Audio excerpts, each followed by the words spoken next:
Hi friends, Gopinath Muthukad magician സാമ്രാട്ടാണ്. ഒരുപാട് motivational videos ചെയ്തിട്ടുണ്ട് ഓൺലൈനായിട്ട്, പിന്നെ ഓഫ്ലൈനായിട്ട് കുറേ ഭാഗത്ത് പോയി മോട്ടിവേഷണൽ സ്പീക്കർ ആയിട്ട് സംസാരിച്ചിട്ടുണ്ട്. വളരെ മധുരമായി ഓരോ ടോപ്പിക്കിനെ പറ്റിയും സംസാരിക്കും. പല കഥകളിലൂടെ ചില സംഭവങ്ങളൊക്കെ മെസ്സേജൊക്കെ കൺവേ ചെയ്യും. വളരെ നല്ല നല്ല മെസ്സേജുകളെ കൺവേ ചെയ്യുള്ളൂ. ഞാനൊക്കെ ഒരുപാട് വീഡിയോസ് കണ്ടിട്ടൊക്കെ ഉണ്ട്. നല്ല പോസിറ്റീവായിട്ടുള്ളൊരു എനർജിയൊക്കെ കിട്ടും നമുക്ക് കണ്ടു കഴിഞ്ഞാൽ. പക്ഷേ ഇവരുടെയൊക്കെ റിയാലിറ്റി എന്താണെന്നുള്ളത് പതുക്കെ പതുക്കെ പതുക്കെ വെളി വരുമ്പോൾ ആരോടും ഒരു വിശ്വാസമില്ലാത്ത അവസ്ഥയാവുകയാണ്. എന്താ വെച്ചാൽ വേറെ ഇങ്ങനെ ചെയ്യുന്നവരുണ്ടെങ്കിൽ അവരോട് പോലും ഒരു ജെന്യുവൻ ആയിട്ടുള്ളൊരു ഇത് നമുക്ക് തോന്നില്ല. ഇങ്ങനെയുള്ള ഓരോ സംഭവങ്ങളൊക്കെ വരുന്ന സമയത്ത് ഇത്രയും പോസിറ്റിവിറ്റി ബിൽഡ് ചെയ്ത് വെച്ച് ഒരു ഫേക്ക് പേഴ്സണാലിറ്റി പുറമേ കാണിക്കുക, അതിൽ ആളുകളെ കബളിപ്പിക്കുക. എന്താണ് സംഭവം? എനിക്കിപ്പോഴും ഒരു അതിശയം തോന്നുകയാണ്. ഇത്രത്തോളം ടോപ്പിക്കിൽ സംസാരിച്ചിട്ടുണ്ട്, എത്രയോ അധികം ടോപ്പിക്കിൽ സംസാരിച്ചിട്ടുണ്ട്. ഇപ്പോൾ പുള്ളിക്കാരൻ്റെ വീഡിയോസ് നോക്കുകയാണെങ്കിൽ ഒരുപാട് ആയിരക്കണക്കിന് വീഡിയോസ് ഉണ്ടാവും. അതും 1000 ഡിഫറെൻറ്റ് സബ്ജക്റ്റ് ആയിരിക്കും. അത്രയും വേറെ വേറെ ഡൈവേഷനിലുള്ള സാധനങ്ങൾ നല്ല രീതിക്ക് സംസാരിക്കുന്ന മനുഷ്യൻ. ഒരു മാജിക് പ്ലാനറ്റ് എന്ന് പറയുന്ന ഒരു സംരംഭം വളരെ നല്ല ഒരു ഐഡിയയോടുകൂടി തുടങ്ങിയിട്ടുള്ള സംരംഭമാണ്. ഇങ്ങനെയാണ് തുടങ്ങിയെന്നുള്ളൊരു ഇതേ ഉള്ളൂ. ഇവര് ജെനുവിനായിട്ട് ആലോചിച്ചിട്ടാണോ അത് തുടങ്ങിയെന്നുള്ളതല്ല, ആ ഒരു ഐഡിയ ആർക്കായാലും ഇഷ്ടപ്പെടും. എന്താന്ന് വെച്ചാൽ സ്പെഷ്യലി ഏബിൾഡ് ആയിട്ടുള്ള മക്കൾക്ക് വേണ്ടി പ്രവർത്തിക്കുന്ന ഒരു സ്ഥാപനം. തീം പാർക്ക് ആയിക്കോട്ടെ, മാജിക് തീം പാർക്ക് എന്നൊക്കെ പറയാം. ഞാൻ നേരിട്ട് പോയിട്ടൊന്നുമില്ല, ഞാൻ ചില വീഡിയോസിലൊക്കെ അതിൻ്റെ കുറേ സംഭവങ്ങളൊക്കെ കണ്ടു. ഈ ഒരു സംരംഭത്തിൽ നിന്നും ഇവർ നടത്താൻ ഉദ്ദേശിക്കുന്ന ഒരു സംഭവം എന്താണെന്ന് വെച്ച് കഴിഞ്ഞാൽ ഈ ഒരു സ്പെഷ്യലി ഏബിൾഡ് ആയിട്ടുള്ള മക്കൾക്ക് വേണ്ടിയുള്ള ഒരു സ്പെഷ്യൽ എഡ്യൂക്കേഷൻ, അതുപോലെ തന്നെ അവർക്ക് വേണ്ട ഫുഡ്, അവരുടെ നീഡ്സ് കാര്യങ്ങളെല്ലാം. ഈ ഒരു 2-3 ആഴ്ചയായിട്ട് ഗോപിനാഥ് മുതുകാടിനെതിരെ ഒരുപാട് സീരിയസ് ആയിട്ടുള്ള അലിഗേഷൻസും കാര്യങ്ങളൊക്കെ വരുന്നുണ്ട്. കുറേ വീഡിയോസൊക്കെ നമ്മൾ കണ്ടാലും കുറേ സംഭവങ്ങൾ, കുറേ ക്രിയേറ്റേഴ്സൊക്കെ അതിനെപ്പറ്റി വീഡിയോ കിട്ടും. അപ്പോഴും നമ്മളൊരു ഫാക്റ്റ് എന്തായിരിക്കും, ഇങ്ങനെ എന്തെങ്കിലും പറഞ്ഞാലോ എന്നൊക്കെ പറഞ്ഞുള്ളൊരു വെയിറ്റിങ്ങിലായിരുന്നു. ആദ്യത്തെ 1-2 കേസസൊക്കെ വരുന്ന സമയത്ത് നമുക്ക് തോന്നിപ്പോവും ഇത് ശരിക്കും പ്ലാൻഡ് ആണ്, ഇയാളെ തകർക്കാനുള്ള ഒരു പ്ലാനാണെന്നൊക്കെ തോന്നും. ഇത്രയും നല്ല കാര്യം ചെയ്യുന്ന ഒരു വ്യക്തിയെ തകർക്കാനുള്ള ഒരു സംഭവമാണെന്നുള്ള രീതിയിലൊക്കെ നമുക്ക് ആദ്യത്തെ 1-2 കാര്യത്തിൽ തോന്നിപ്പോവും. അത് കഴിഞ്ഞ് വീണ്ടും വേറെയും പാരൻസ് വരുന്നു, ഓരോ മക്കളുടെയും പാരൻസ് വരികയാണ്. വന്ന് അവർക്കുണ്ടായ പേഴ്സണൽ അനുഭവങ്ങൾ, അവരുടെ മക്കളെ കാണാൻ പോകുന്ന സമയത്ത് അവിടുന്ന് വിലക്കുക, ഇതിനൊന്നും വരാൻ പറ്റില്ല, നോ അഡ്മിഷൻ ആണെന്നൊക്കെ പറയുക പല സ്റ്റാഫ്സും വന്നിട്ട്. അതുപോലെ അവിടെയുള്ള സ്റ്റാഫ്സിൽ ആരോ ഏതൊരു കുട്ടിയുടെ കൈ പിടിച്ച് തിരിക്കുക, അങ്ങനെ എന്തോ ചെയ്തു.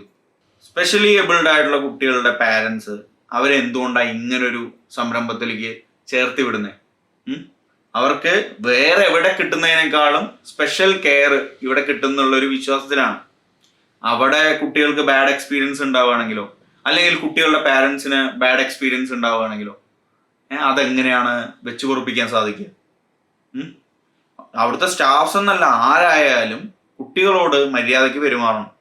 കുട്ടികളോടുള്ള പെരുമാറ്റത്തിൽ മോശപ്പെട്ട ഒന്നും തന്നെ കാണാൻ പറ്റില്ല.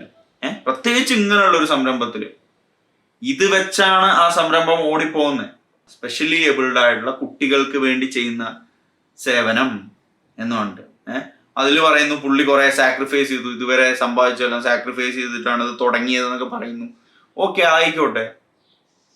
അതിന് നിങ്ങൾ ക്യാമറയുടെ മുന്നിലും അതുപോലെ തന്നെ പിന്നിലും ഒരേപോലെയാണോ പെരുമാറുന്നത് എന്നുള്ളതിൻ്റെ ഒരു ക്ലാരിഫിക്കേഷൻ നിങ്ങൾ കൊടുത്തിട്ടില്ല ഇതുവരെ. കുറേ പാരൻസ് പറയുന്നു ക്യാമറയുടെ മുന്നിൽ ഈ ഒരു പ്രൊമോഷന് വേണ്ടി ചെയ്യുന്ന സമയത്ത് ഒരുപാട് സ്നേഹമൊക്കെ അഭിനയിക്കുന്ന നിങ്ങളെ പറ്റി പറയുന്നുണ്ട്. എന്തുകൊണ്ടാണ് ആ ഒരു സംഭവമൊക്കെ ഒരു ഫേക്ക് അലിഗേഷൻ ആണെങ്കിൽ നിങ്ങൾ എന്തുകൊണ്ടാണ് അതിനെ എതിർത്ത് സംസാരിക്കാത്തത്? അല്ലെങ്കിൽ ഇതിൻ്റെ ഒരു എക്സ്പ്ലനേഷൻ എന്തുകൊണ്ടാണ് തരാത്തത്? ഇതിനൊന്നും ഉത്തരവില്ലേ? വായ പഴംതിരികെ വെച്ചിരിക്കുകയാണ്. ഈ ഒരു ഫണ്ടിന്റെ കാര്യം നിങ്ങൾ പറയുന്നുണ്ട്, ഈ ഒരു സ്ഥാപനത്തേക്ക് വരുന്ന ഫണ്ടിന്റെ കാര്യം മാത്രം നിങ്ങൾ പറയും. അതുപോലെ തന്നെ ചില മുട്ടുന്യായങ്ങൾ, ആ കുട്ടിയുടെ അമ്മയ്ക്ക് ഇങ്ങനെയാണ് തോന്നിയത്, അങ്ങനെയാണ് തോന്നിയത്, ഒന്നിലും ഒരു ക്ലാരിഫിക്കേഷൻ ഇല്ല. പുള്ളിക്കാരി ചോദിക്കുന്നത് വേറൊരു ചോദ്യമാണ്, അതിന് നിങ്ങൾ ആൻസർ ചെയ്യുന്നത് വേറൊരു രീതിക്ക്. അത് 1-2 ചോദ്യമൊന്നുമല്ല, ഒരുപാട് ചോദ്യങ്ങളുണ്ട്. അതിനെല്ലാം നിങ്ങൾ എന്തായാലും എന്തെങ്കിലുമൊക്കെ ആൻസർ ചെയ്യേണ്ടി വരും. ഇതെന്നും ഇങ്ങനെ പോവില്ല. പക്ഷേ മെയിൻ സ്ട്രീം ചാനൽസ് എന്തായാലും നല്ല മൂട് താങ്ങികളായിട്ടുണ്ട്. അപ്പൊ ആളുകളൊക്കെ ഇങ്ങനെ വിശ്വസിക്കുന്നു, മോട്ടിവേഷണൽ പഞ്ചാര വർത്തമാനം, ഇതെല്ലാം കണ്ട് ആളുകൾ വീണു പോകുന്നു എന്ന് കരുതി ഈ ഒരു മെയിൻ സ്ട്രീം ചാനലുകാർക്ക് ഈ പഞ്ചാരയാണോ അതോ പലചരക്കാണോ കിട്ടുന്നതെന്ന് എനിക്ക് മനസ്സിലാവുന്നില്ല. ആർക്കൊന്നും സംസാരിക്കാനില്ല ഈ ഒരു ടോപ്പിക്കിനെ പറ്റി. ഞാൻ ഇത്രയും വൈകാൻ കാരണം എന്താണെന്ന് വെച്ച് കഴിഞ്ഞാൽ എന്തെങ്കിലും വരുമായിരിക്കും എന്നുള്ളൊരു എന്തെങ്കിലും ഒരു റിയാക്ഷൻ അല്ലെങ്കിൽ എന്തെങ്കിലും ഒരു റിപ്ലൈ കറക്റ്റായിട്ട് ഇതിന് വരും എന്ന് വിചാരിച്ചു. ഇതുവരെ ഉരുണ്ടുകളി മാത്രമാണ് കാണാൻ കഴിയുന്നത്. ഏതൊരു മോട്ടിവേഷണൽ ഷോയ്ക്ക് വേണ്ടി സ്കൂളിൽ നിന്നും പൈസ വാങ്ങി അത് തിരിച്ചു കൊടുത്തില്ല എന്നൊക്കെ പറയുന്നുണ്ട്. 2020 വാങ്ങിയ പൈസ ഇപ്പൊ 2024 ഇതുവരെ തിരിച്ചു കൊടുത്തിട്ടില്ല എന്നൊക്കെ പറയുന്നുണ്ട്. അതിൻ്റെയൊക്കെ പേപ്പർ സഹിതം മറ്റേ എഗ്രിമെന്റും കാര്യങ്ങളൊക്കെ ഉണ്ടല്ലോ, അത് സഹിതം ആൾക്കാർ വരുന്നുണ്ട്. ഇതാണ് പ്രശ്നം. ആരെങ്കിലും കബളിപ്പിച്ച് അല്ലെങ്കിൽ ആരെങ്കിലും തെറ്റിദ്ധരിപ്പിച്ച് നമ്മൾ വളരുകയാണെന്നുണ്ടെങ്കിൽ ഒരു പീക്കിൽ എത്തിക്കഴിഞ്ഞാൽ പിന്നെ ഓരോന്നായിട്ട് അങ്ങോട്ട് പടപടാന്ന് വീഴും. ചീട്ടുകൊട്ടാരം പോലെ ആയിരിക്കും. ചീട്ടുകൊട്ടാരം പോലെ അങ്ങനെ പടപടാന്ന് അങ്ങോട്ട് വീഴും താഴോട്ട്. ഒന്ന് വരുമ്പോഴേക്കും ഒരാൾ വന്നാൽ മതി, അതിന്റെ പുറകെ കുറേ പേര് അങ്ങോട്ട് വരും. ഒരാൾ ധൈര്യം കാണിച്ചാൽ മതി, കുറേ പേര് ധൈര്യം കാണിക്കും. ഓരോന്ന് പറഞ്ഞ് അതിൻ്റെ ഒരു ക്ലാരിഫിക്കേഷൻ ആൾക്കാർക്ക് കിട്ടുമ്പോൾ നിങ്ങൾ വെറും സീറോ ആവും. ഇപ്പൊ വലിയൊരു സാമ്രാട്ടായിട്ടാണ് നിങ്ങൾ നിൽക്കുന്നത്. ഇപ്പോഴും അതിൽ വലിയൊരു കോട്ടൊന്നും തട്ടിയിട്ടില്ല. ഭൂരിഭാഗം ആൾക്കാർക്കും കൺഫ്യൂഷൻ ആയിട്ടുണ്ട് നിങ്ങളെപ്പറ്റി. ഇനിയിപ്പോൾ നിങ്ങൾ ഇതേപോലെ തുടർന്നു പോകണമെന്നുണ്ടെങ്കിൽ തീർച്ചയായിട്ടും അത് സ്ഥിരീകരിക്കും. ആ ഒരു സംഭവം സത്യമാണെന്ന് അങ്ങോട്ട് ആൾക്കാരങ്ങൾ ധരിക്കും. പിന്നെ നിങ്ങൾ എന്ത് ചെയ്തിട്ടും കാര്യമില്ല. പിന്നെ നിങ്ങൾ ജെന്യൂനായിട്ട് എന്തെങ്കിലും ചെയ്താൽ പോലും ആളുകൾ മൈൻഡ് ചെയ്യുമെന്ന് എനിക്ക് തോന്നുന്നില്ല. ഇതെല്ലാം അവിടെ ഇരിക്കട്ടെ. അവിടെ ഇപ്പോൾ ഒരുപാട് കുട്ടികളെ പാരൻസ് കൊണ്ടുപോയി ചേർത്തിട്ടുണ്ട്. എല്ലാവരും കാര്യങ്ങൾ എഗ്രിമെന്റ് കാര്യങ്ങളെല്ലാം ഉണ്ടാവും. ഫീസ് അടച്ചിട്ടായിരിക്കും ചേർത്തിട്ടുണ്ടാവുക. ആ ഒരു ആശയം നല്ലതല്ലേ? ഈ ഒരു മാജിക് പ്ലാനറ്റ് എന്ന് പറയുന്ന ഒരു സംരംഭം നല്ലതല്ലേ? അത് നല്ലതാണെങ്കിൽ അതിൽ ഇവർക്കൊരു ഉന്നമനം ഉണ്ടാവുമെങ്കിൽ, അവർക്കൊരു സ്പെഷ്യൽ കെയർ കിട്ടുമെങ്കിൽ, അവർക്കൊരു ഓപ്പർച്യൂണിറ്റീസ് അതുവഴി കിട്ടുമെങ്കിൽ അത് ഒരിക്കലും നിന്നു പോകരുതെന്നാണ് എൻ്റെ ഒരു അഭിപ്രായം. എന്ത് വിഷയം വന്നാലും ശരി, അവിടുത്തെ എത്ര സ്റ്റാഫ്സിനെതിരെ കേസ് വന്നാലും ശരി, എന്ത് വലിയ അലിഗേഷൻസ് വന്നാലും ആ ഒരു സ്ഥാപനം അവിടെ ഉണ്ടാവണം. അത് നടത്തുന്ന ആൾക്കാർ മാറിക്കോട്ടെ. ആ ഒരു സ്ഥാപനത്തിന് ഒന്നും പറ്റരുതെന്നാണ് എൻ്റെ ഒരു ആഗ്രഹം. എന്താന്ന് വെച്ചാൽ ഇത്രയ്ക്കും നല്ലൊരു ആശയം ആണത്. അതിപ്പോൾ ആര് കൊണ്ടുവന്നാലും അത് അതിപ്പോൾ ആര് കൊണ്ടുവന്നതാണെങ്കിലും അത് ജെനുവിനായിട്ടാണെങ്കിലും അല്ലെങ്കിലും ആ ഒരു ആശയം നല്ലതാണ്. ഈ ഒരു സംരംഭത്തിലേക്ക് ഫണ്ട് ഇടുന്ന ഒരുപാട് പേരുണ്ട്. യൂസഫ് അലി സാറുണ്ട്, അതുപോലെ കുറെ ബിസിനസ്മാൻ ഉണ്ട്, കുറെ പേരുണ്ട്, പ്രവാസികളുണ്ട്. ഒരുപാട് പേര് ഇങ്ങനെയുള്ള കുട്ടികൾക്ക് വേണ്ടി സഹായങ്ങളായിട്ട് വന്നിട്ടുണ്ട്. ഒരുപാട് പേര് അതിലോട്ട് ഫണ്ട് ഇട്ടിട്ടുണ്ട്. ഇനിയും ഇടും. ഇത് ജെനുവിനായിട്ട് മുന്നോട്ട് പോകുകയാണെന്നുണ്ടെങ്കിൽ ഇനിയും ഇടും. ആ ഒരു സംരംഭം അതുപോലെ തന്നെ തുടർന്ന് പോകണം എന്നാണ് എൻ്റെ അഭിപ്രായം. അവിടുത്തെ ഓരോ കാര്യങ്ങളും കുറച്ചുകൂടി ട്രാൻസ്പെറൻ്റ് ആയിരിക്കണം. ഒരു ട്രേഡ് സീക്രട്ടായിട്ട് കൊണ്ട് നടക്കേണ്ട ഒരു സംഭവമൊന്നുമല്ല. സ്പെഷ്യൽ കെയർ കിട്ടേണ്ട കുട്ടികളെ എങ്ങനെയാണ് പഠിപ്പിക്കുന്നത്, എന്താണ് പഠിപ്പിക്കുന്നത് എന്നുള്ളതൊക്കെ അറിയാനുള്ള അവകാശം പാരൻസിനുണ്ട്.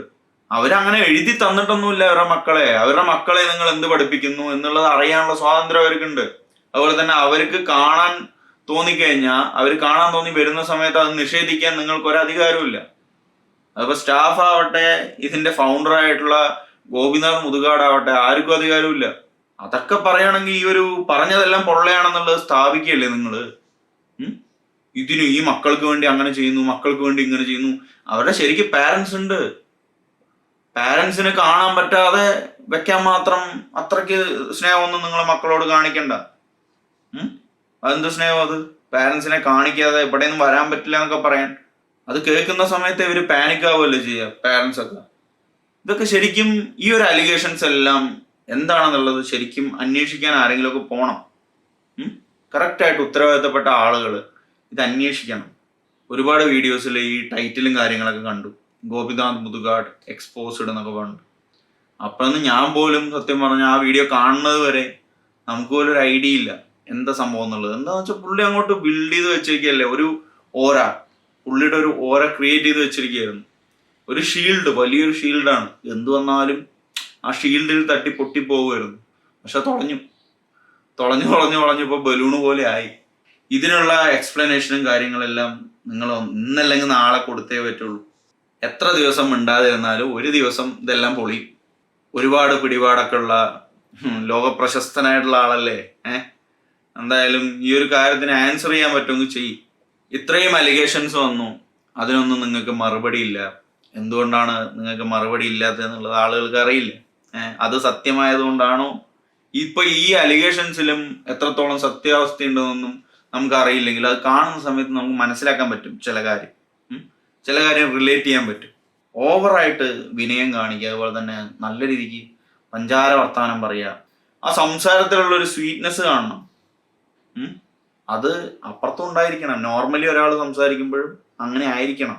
മനസ്സിലാകുന്നില്ല എന്താണ് നിങ്ങളുടെ ഒരു ഇത് എന്നുള്ളത്. സംഭവം ശരിക്കും നിങ്ങളുടെ പ്രൊഫഷൻ നിങ്ങൾ അങ്ങോട്ട് റിയൽ ലൈഫിൽ അങ്ങോട്ട് അപ്ലൈ ചെയ്തു, മാജിക്കിൽ അങ്ങോട്ട് കൺകെട്ട് വിദ്യയിലൂടെ ആളുകളെയൊക്കെ അങ്ങോട്ട് വശീകരിച്ചു. അതിൽ എല്ലാവരും പെടും. മിക്ക ആളുകളെയും നിങ്ങൾക്ക് കബളിപ്പിക്കാൻ സാധിച്ചു. ഇത്രയും ദിവസം നിങ്ങൾ സൈലന്റ് ആയിട്ട് ഇരുന്നത്, വായ പഴംതിരികെ വെച്ചിരുന്നത് നിങ്ങൾ പെർഫെക്റ്റ് ആണെന്ന് ആലോചിച്ചിട്ടാണെന്നുണ്ടെങ്കിൽ, ഇതെല്ലാം ഒരു ഫേക്ക് അലിഗേഷൻ ആണെങ്കിൽ ധൈര്യമായിട്ട് പോയി കേസ് കൊടുക്കാം. നിങ്ങൾ നല്ല പിടിപാടുള്ള ആളല്ലേ, നിങ്ങളെ കൊണ്ട് സാധിക്കും. കേസൊക്കെ കൊടുത്ത് അകത്താക്കുന്ന എല്ലാവരെയും.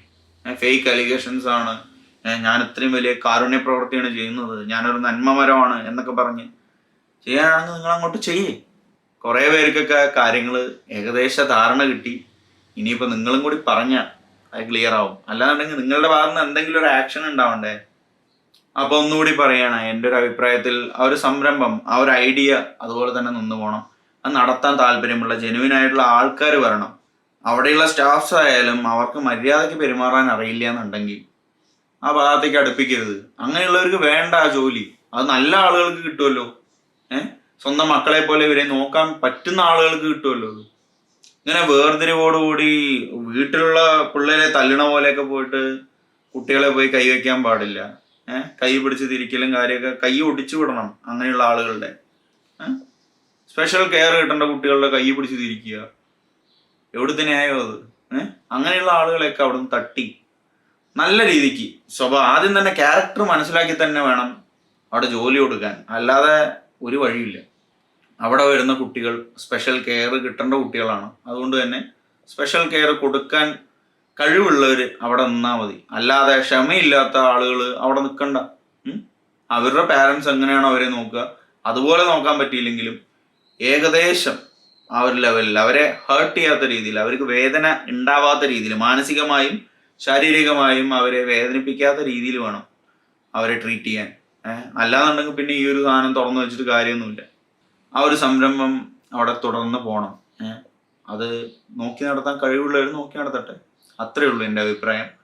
ഈ ഒരു വിഷയത്തെ പറ്റിയുള്ള നിങ്ങളുടെ അഭിപ്രായം എന്താണെന്ന് കമന്റ് സെക്ഷനിൽ അറിയിക്കുക. ആദ്യമായിട്ടാണ് വീഡിയോ കാണുന്നതെന്ന് വെച്ചാൽ ചാനൽ ഒന്ന് സബ്സ്ക്രൈബ് ചെയ്യുക. അടുത്ത വീഡിയോയിലൂടെ വീണ്ടും കാണാം. നന്ദി, നമസ്കാരം.